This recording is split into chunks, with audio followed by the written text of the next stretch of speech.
आराम से आराम से अच्छा सर जी, ये बताइए कि आज की जो प्रेस वार्ता रखी हुई है सर, विषय क्या है, किस विषय को लेकर आज की प्रेस वार्ता रखी हुई है? देखिए, क्योंकि पिछले दिनों जो बोर्ड ने एक फैसला किया था कि कटरा से सांझी तक के लिए एक रोपवे प्रस्तावित हुआ है, और जो बोर्ड ने फैसला किया है कि बहुत से हमारे ऐसे बुजुर्ग यात्री रहते हैं जो चॉपर के जरिए सफ़र नहीं कर पाते हैं, या लिमिटेड सप्लाई रहती है या अवेलेबिलिटी रहती है, मैं कहूँगा हेली फैसिलिटीज़ की, और बहुत सारे ऐसे हमारे दिव्यांगजन भी हैं जो किसी इसी कारणवश से माँ भगवती के दर्शनों के लिए कटरा से भवन तक नहीं जा पाते हैं, या घोड़ा उतनी सहूलियत शायद उनको नहीं देता, या उनको दिक्कत उस तरीके की रहती है, कोई मेडिकल रीजंस रहते हैं जिस वजह से वो घोड़े की सेवा नहीं ले सकते हैं। इसी के मद्देनजर बोर्ड का ये फैसला था कि एक रोपवे की सुविधा जो है वो ऐसे यात्रियों के लिए प्लान की जाए, डिज़ाइन की जाए, ताकि ये सभी यात्री भी माँ भगवती के दर्शनों के लिए आ पाएँ जो अब तक नहीं आ पा रहे हैं। लेकिन शायद जो वो फैसला है और उसकी बात है, उसके बारे में बहुत सारे लोगों के मन में बहुत सारी शंकाएं हैं, या बहुत सारे ऐसे सवाल हैं जिनके उनको जवाब नहीं मिल रहे हैं, या बहुत सारी ऐसी लैक ऑफ इंफॉर्मेशन की वजह से उनके मन में शंका पैदा हो रही है उस प्रोजेक्ट को लेकर के। और बहुत से ऐसे लोगों ने, आप सब में से भी कईयों ने शायद माननीय चेयरमैन साहब से भी ऐसा ही सवाल किया था जब हाल ही में वो भवन आए थे तृप्ति भोजनालय के उद्घाटन के लिए, और उनकी तरफ से ये एक बड़ा क्लियर कट मैसेज था कि जो भी projects Shri Mata Vaishno Devi shrine board की तरफ से लगाए जाते हैं, चाहे वो डेवलपमेंट को लेकर हो, यात्री सुविधाओं को लेकर हो, उस सभी के अंदर कटरा के लोगों के लिए स्थानीय अर्थव्यवस्था को लेकर के, स्थानीय रोजगार को देखते हुए, लोगों को साथ में लेकर चलते हुए एक संवेदनशीलता के तहत ही बोर्ड जो है वो काम करता है।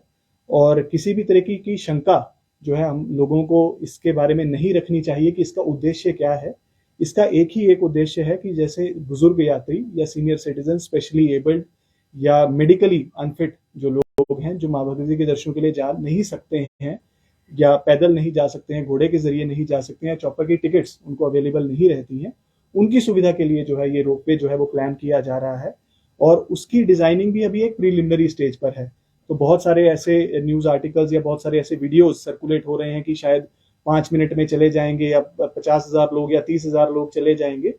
वो सभी कोई भी आंकड़े अभी जो है फाइनलाइज नहीं हुए हैं। वो तभी फाइनलाइज होंगे जब रोपवे का डिजाइन, टेक्नोलॉजी क्या होगी, कैपेसिटीज क्या होंगी, उसके बाद वो आंकड़े सामने आने शुरू होंगे कि वो नंबर्स क्या हैं, फिजिबिलिटी क्या है, साइट कौन सी होगी जहां से रोपवे चलेगा, या साइट जहां पर वो एंड होगा, lower terminal and upper terminal points जिसको हम कहते हैं। तो अभी के लिए जो टेंटेटिव जो अलाइनमेंट है वो ताराकोट से सांझी छत जो है वो प्रस्तावित है, लेकिन अभी भी उन साइट्स की जियो टेक्निकल स्टडीज चल रही हैं, सॉइल स्टेटा की स्टडीज चल रही हैं। जैसा कि हम जानते हैं कि इकोलॉजी का खास ख्याल वो श्री माता वैष्णो देवी श्राइन बोर्ड हमेशा रखता है, चाहे वो हमारा वन विभाग हो, हमारी जो फॉरेस्टेशन की जो ड्राइव्स हमारी तरफ से चलती हैं, त्रिकुटा पर्वत पर जो प्लांटेशन ड्राइव्स हमारी चलती हैं, हमारी जो सैनिटेशन इनिशिएटिव्स हैं, उन सभी के अंदर एनवायरनमेंट और इकोलॉजी का खास ख्याल हम लोग हमेशा रखते हैं। और सेफ्टी भी इसके अंदर एक बड़ा इंपॉर्टेंट पैरामीटर है जो बोर्ड का एक कंसर्न हमेशा रहता है कि श्रद्धालुओं की सेफ्टी रहे। हमारा जो इकोसिस्टम है उसके अंदर खास करके, क्योंकि ये जोन 5 एरिया है, लैंडस्लाइड्स और शूटिंग स्टोन्स के लिए भी बोर्ड की तरफ से बड़े इनिशिएटिव स्लोप स्टेबलाइजेशन के माध्यम से लिए जा रहे हैं। तो उसके लिए भी बोर्ड एक खास ख्याल रखेगा कि साइंटिफिक एविडेंस और जियो टेक्निकल स्टडीज के बाद ही इस प्रोजेक्ट के ऊपर हम फाइनली बता पाएंगे कि प्रोजेक्ट किस अलाइनमेंट में होगा,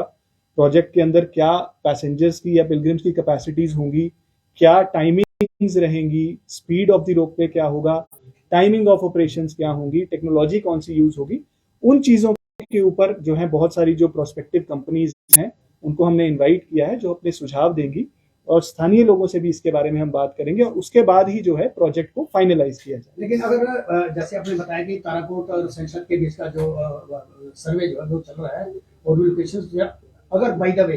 ताराकोट और संदेशक का ये लोकेशन अगर फाइनल होता है तो लोगों को कैसे कॉन्फिडेंस मिलेगा?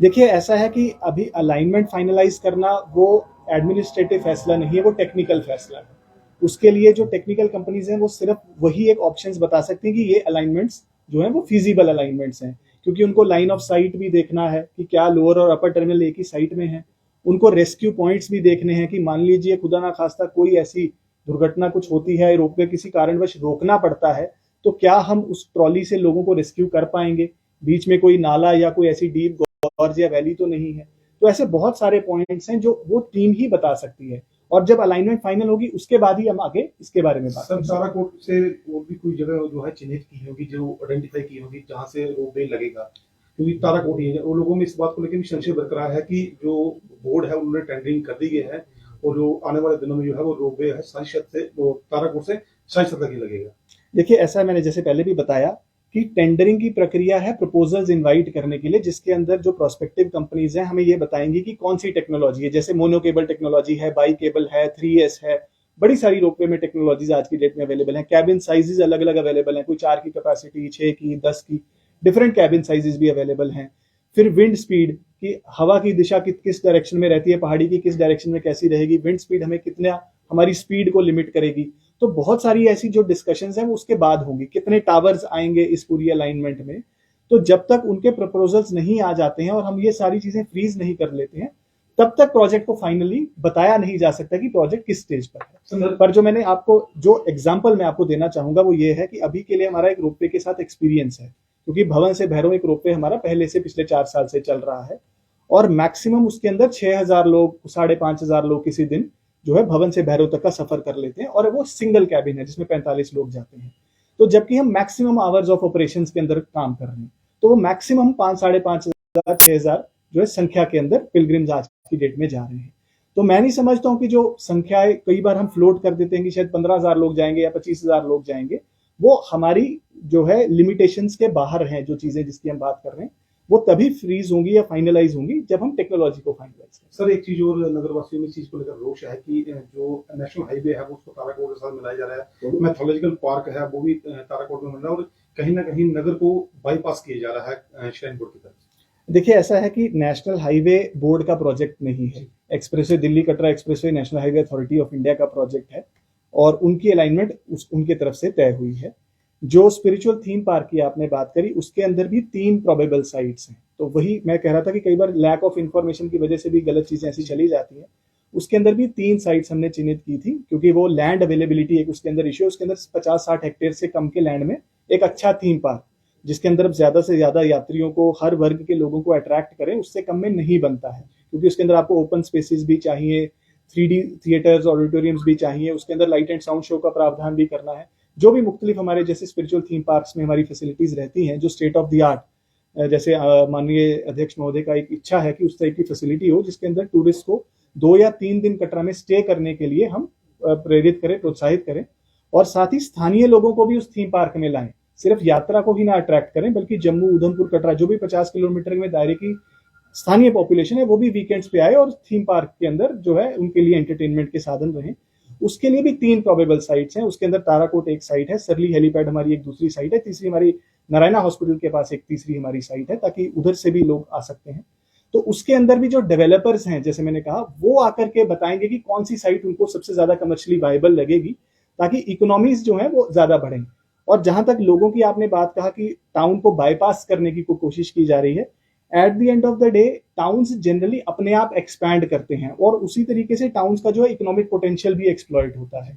तो जब कमर्शियल इंटरेस्ट इन्वॉल्व हो जाते हैं, चाहे वो मैं थीम पार्क की बात करूं, चाहे हम रोपवे प्रोजेक्ट की बात करें, चाहे हम शंकराचार्य टेम्पल की बात करें जिसकी रीडेवलपमेंट की बात हो रही है, चाहे हम बाणगंगा के बेदिंग घाट्स की बात करें जिसको हम रीडेवलप कर रहे हैं, जितने भी प्रोजेक्ट्स हैं उसके अंदर जो हमारे इन्वेस्टर्स आते हैं, खास करके जो कमर्शियली एक्सप्लॉइटेबल प्रोजेक्ट्स हैं, उसके अंदर जितने ज्यादा से ज्यादा लोग आ सकें, क्योंकि कमर्शियल एंगल जब इन्वॉल्व हो जाता है तो ऑब्वियसली आप चाहेंगे ज्यादा से ज्यादा लोग आए, विच मीन्स कटरा का टूरिस्ट पोटेंशियल को ही और बेहतर बनाने की इन सभी प्रोजेक्ट्स के पीछे कोशिश है। तो